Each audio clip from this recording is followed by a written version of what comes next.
Akan masa depan dari jalanan kami titipkan kepadamu sosok seorang pemimpin yang kami impikan.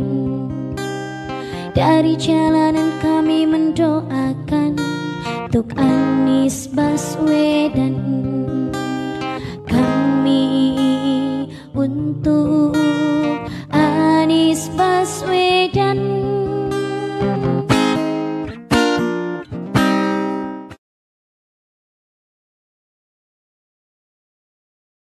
Bismillahirrahmanirrahim. Assalamualaikum warahmatullahi wabarakatuh. Semangat perubahan, salam kedaulatan rakyat. Sahabat EZ, Amin makin solid, mereka hancur. Ya, proses penghancuran yang dilakukan oleh mereka sendiri. Anies Baswedan, Muhaimin Iskandar ideal Bank Indonesia masa depan. Amin. Selain muda, ya, janganlah yang tua-tua ingin jadi presiden.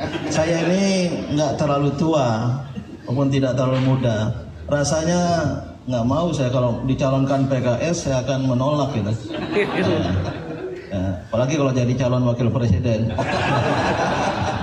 maunya lebih tinggi gitu. Satu ideal, yang kedua visioner.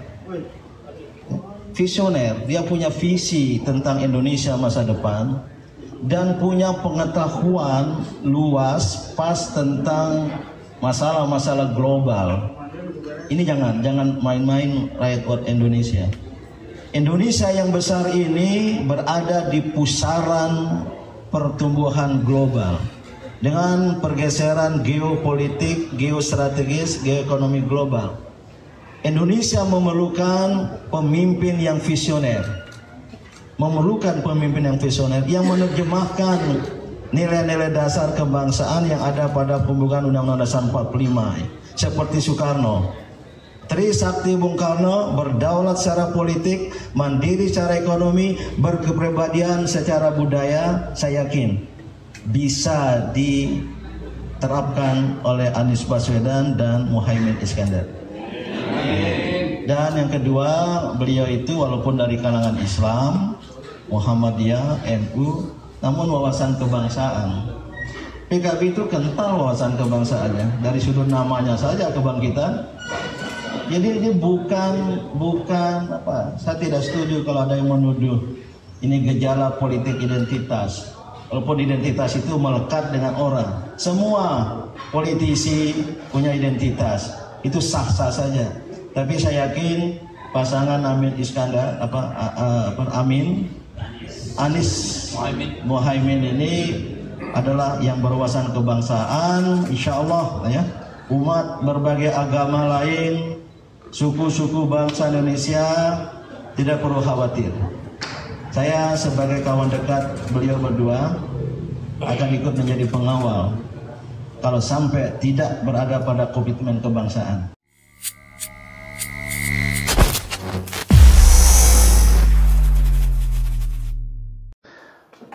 Saya melepaskan diri dulu dari keberadaan saya sebagai kader partai yang memberikan dukungan pada Anies. Saya akan bicara lebih pada status saya sebagai penganut Kristiani. Saya melihat Pak Anies itu adalah seorang pemimpin yang sekali lagi kesan pribadi saya yang memahami ajaran Kristiani Katolik, Anies itu adalah tipe kepemimpinan yang hampir sempurna dari implementasi ajaran Kristiani tentang kepemimpinan. Kepemimpinan yang penuh kasih, kepemimpinan yang mengayomi, kepemimpinan yang menciptakan keteduhan, kepemimpinan yang mementingkan keharmonisan, kepemimpinan yang memiliki keberanian untuk mengambil keputusan, dan beberapa persyaratan lain yang dikehendaki kepemimpinan dalam ajaran Kristiani. Itu yang saya lihat. Kepemimpinan yang Kalau ditampar pipi kiri, itu tak ada pipi kanan. Kepemimpinan yang ketika dilempar dengan batu, dia balas dengan kapas. Itu yang terjadi pada Pak Anies. Bertubi-tubi dilempari batu.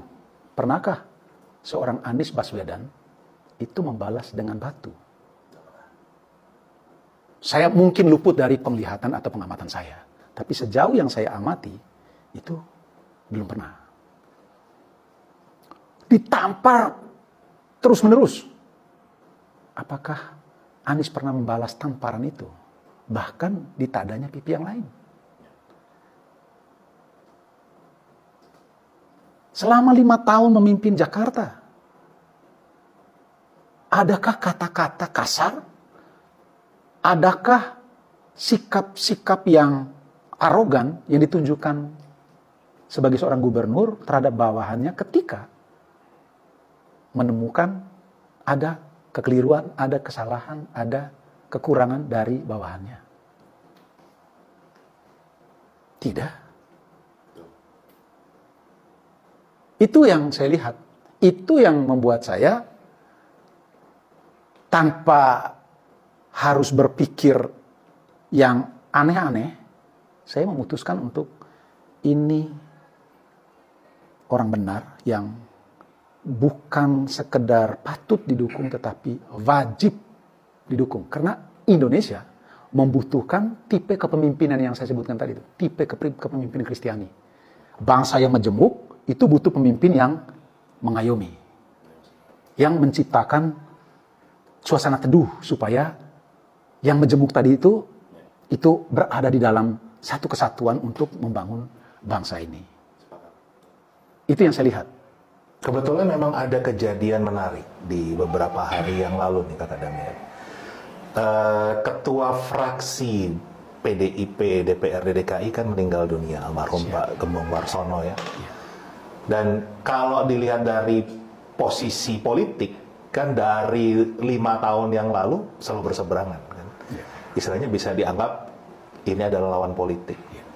Tapi beliau meninggal dunia di tengah kesibukan Pak Anies keliling kemana-mana, hadir ke pemakaman beliau, bahkan memimpin doa. Jadi beliau nggak pernah melihat orang lain itu sebagai musuh. Itu menurut saya. Nah, itu bagian dari penilaian yang Pak Anies adalah pribadi yang memiliki tingkat bukan sekedar kecerdasan, tingkat kewarasan. Hanya orang waras yang bisa membedakan mana urusan pribadi, mana urusan privat, dan mana urusan publik. Ya kan?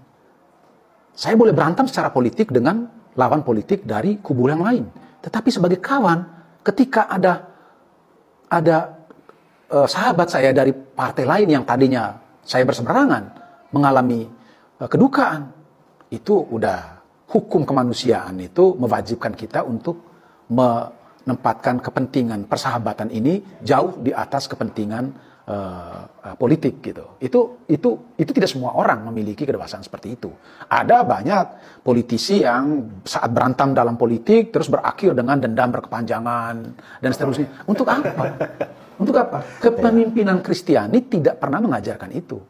Kalau sampai ada ya orang-orang Kristiani yang memiliki sifat bertentangan dengan kepemimpinan Kristiani, maka kekristenannya itu patut dipertanyakan, patut dipersoalkan.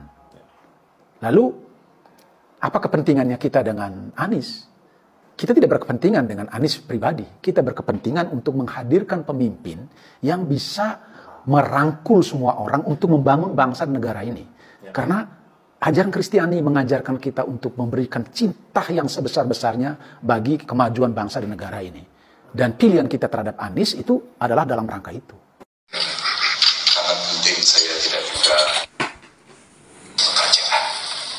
Dan di dalamnya tentu ada problem kesehatan, sekaligus juga terkait dengan problem pendidikan. Dan tentu saja saya akan memulai dari transisi menuju energi baru dan terbarukan.